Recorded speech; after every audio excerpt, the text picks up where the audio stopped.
ګړې شه الها یا الهو الها یا الهو الہ څه توای هغه ذات چې هغه نه پناه ذری سره پناه غستې شي د غره برني حصہ د چر د وزر لاندینی حصہ د ټولې معنی دی الہ او هغه پناهګاه چې په استراب کې خلک هغه ته منډه وهي پریشانی راغله زلزلہ راغله اوس چرته تختو نه چې کم ځای د تختې د زینوم الہ ده سیلاب راغی مونږ اوچت ځای ته بیا خېجو غره ته خېجو بلډینګ ته خېجو نو مونږ دغه نه پناهګاه لټو باز راغی شاهین راغی نو د چرګي بچی چرته منډه وهي د وزر د لاندې منډه وهي نو دې ته وایي الہ او دا د دین لفظ جوړ شوی دی الله نو د دینه مشتق کړي شوی دی دواړه سیدی دواړه مفسرینو کړی دي خپل نوم دی یا د الہ ناغسته شوی دی پناهګاه زمونږ استاسو معبود زمونږ کرساسو مددگار زمونږ حاجت روا زمونږ مشکل کشا او دا څوک ته د دې معنی به سره تشریح سره د دې معنی 99 معنی د دې خپل الله تعالی په خپل په قران کریم کې کړی دي هو الله الذي لا اله الا هو الرحمن الرحيم الملك القدوس السلام المؤمن المهيمن العزيز الجبار متكبر وغيرها وغيرها 99 اغه نه علاوه اضافي هم دي لکه حنان او منان وغيرها دا ټول د دې تشریح ده الله تشریح ده دا الله معنی ده نو که څوک معنی د کول غواړي دا د اسماء الحسنا دا ټول صفاتونه زده کوي او دا ټول صفاتونه چې چا کې راجم یې غب څوکي هغه الہ وي هغه الہ څوکي هغه الله وي هغه الله دا د معنی ده یا د تشریح الله د مونږ تاسو په دې باندې پوي کې رسول الله صلی الله علیه و علیه وسلم فرمایي چې کم سړی اسماء الحسنا چې 99 ذکر شوی دي په ترمذی شریف کې دا زده کی دا د پسینې باندې دا د پسړی باندې بیا د جهنم اور حرام ده اوانه جهنم ور حرام دي دلته چیرې جوړیږي به دې خو ته تاسو راځي او چې لګ یو موسم خشي نه بهر کې بیا سړی کې نست دی شي او ان شاء الله ګرانواله بنئ تاسو قرآن ته توجه کوئ ان شاء الله ګرمي بډېر نه تنګي الرحمن الرحمن الرحیم دوړ یو ټکی ده دوړ ماده ده را ح میم را ح میم د دې استعمال کې فرق ده استعمال کې فرق ده د دې قاعده ودا سیده لکه مونږ وایو په عربی کې جيعان عطشان کنه فرحان د مبالغه صيغه وایي یعنی ز جيعان ډیر زیات وګیم عطشان ډیر زیات تګیم فرحان ډیر زیات خوشاله یم خو چونکه په دې مبالغه کې ډیرواله شته خو د خزده کې دا ټکه خو په دې کې دوام نشته د ختميږي یو سړی ډیر وګره خو روټي مخري ختم شول وګا یو سړی ډیر تګره خو به یو څکل نو ختم شو تنده یو سړی ډیر خوشحال دی خفغان پر راغی نو دا رنګ رحمان ډیر زیات مهربان معنی د دې رقت قلب نرمي د زړه نرمي د زړه د زړه نرمي نو د الله نرمي ډیر زیاته ده رحمان ډیر زیاته ده مهرباني ډیر زیاته ده معنی تاسو ټوله کوم تاسو پوهیږئ ډیر زیاته ده صحیح شو نو دیو جنا چون کې په دې کې مبالغه صيغه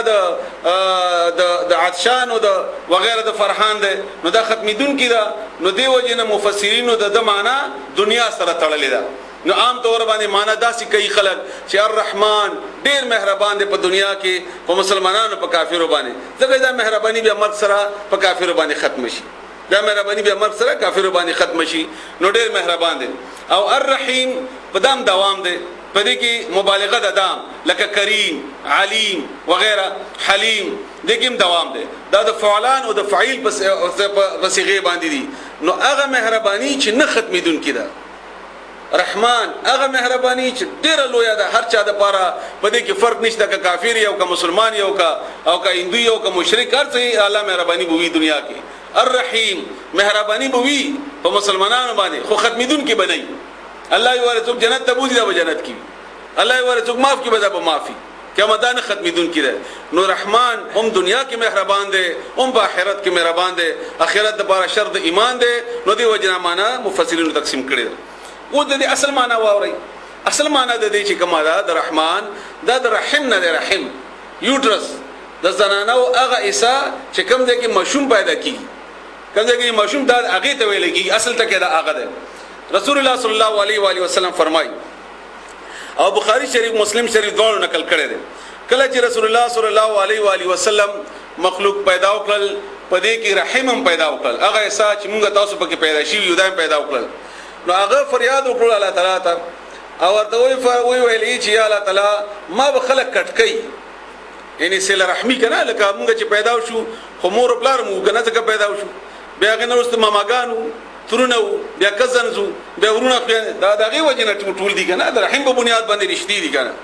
ازګه سله رحمین ځکه ورته وای سله رحمی تړل د رحم سره یعنی رشتہ داری کول نو هغه په بنیاد باندې نو رسول الله صلی الله علیه وسلم فرمایي چې الله ته فریاد وکړو چې ما به خلک کټکای یعنی رشتې به ختمي بدی به جوړای تعلق به ختمي نو الله تعالی ورته فرمایي چې ستا نوم ما خپل نوم سره اوتړ تا نوم ما هغه کې خود چې کوم زمانوم سره متعلق ته هغه نوم می تا کې خود نو واورا څوک چې تا کټکای نسبه کټ کوما او څوک چې تا نه کټکای جوړای دي زباغه جوړاوم او د سله رحمی په بنیاد باندې مين ټوله د سله رحمی په بنیاد باندې کی تاسو نه پښتنه کومه تاسو خپل بچي یا زمونږ زنانه چې ناس دي هغه خپل بچي به چرته اور کې اچول غواړي اې د بچره تکلیف ورکول غواړي مونږ خپل مور ته لګي وخ کی راډه کې ګسترګې د وخونه بیا څه کیفیت دی دا غي دا الله تعالی اخدا سينوم دي الله تعالی تمره رسول الله صلی الله علیه و سلم فرمایي چې الله ستاد مورنا او یا درجه زیات مهربان دي او یا درجه زیات مهربان دي ستاد مورنا نو دا الله تعالی نوم خود دمره د مهرباني دي چې الله تعالی سزا ورکول باندې نه خوشاليږي د خپل بنده ته نو الرحمن الرحیم ډیر مهربان دی او ډیر رحم کوونکی دی په خپل بندگانو باندې الله تعالی دې موږ تاسو هم په هغه کې کسانو کې وګرځي یو بل حدیث ته متفقون علیه حدیث ته د بخاری او د مسلم دواړو نقل کړی دی چې رسول الله صلی الله علیه وسلم فرمایي چې کچېری کافر په دې پوي شي چې الله دومره مهربان دی یا دومره ډیر نرمي کوونکی دی هغه به چری هم په خپل ځان باندې اونې یریږي هغه به خامخا راشي د الله تعالی په ذات باندې به ایمان راوړي او کچېری کا مسلمان په دې باندې پوجي د الله تعالی عذاب او سختی څومره لوی ده نو دې بچره هم نافرمانیونه کی الله تعالی دې موږ تاسو نافرمانه بندگان جوړ نکي نو اوس د دې اټوله معنا واوري بسم الله ز شروع کوم په نوم د الله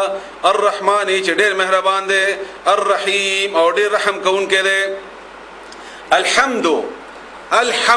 حمد دا شکر دی ویل کیږي یو حمد معنا مدح او یو شکر دی شکر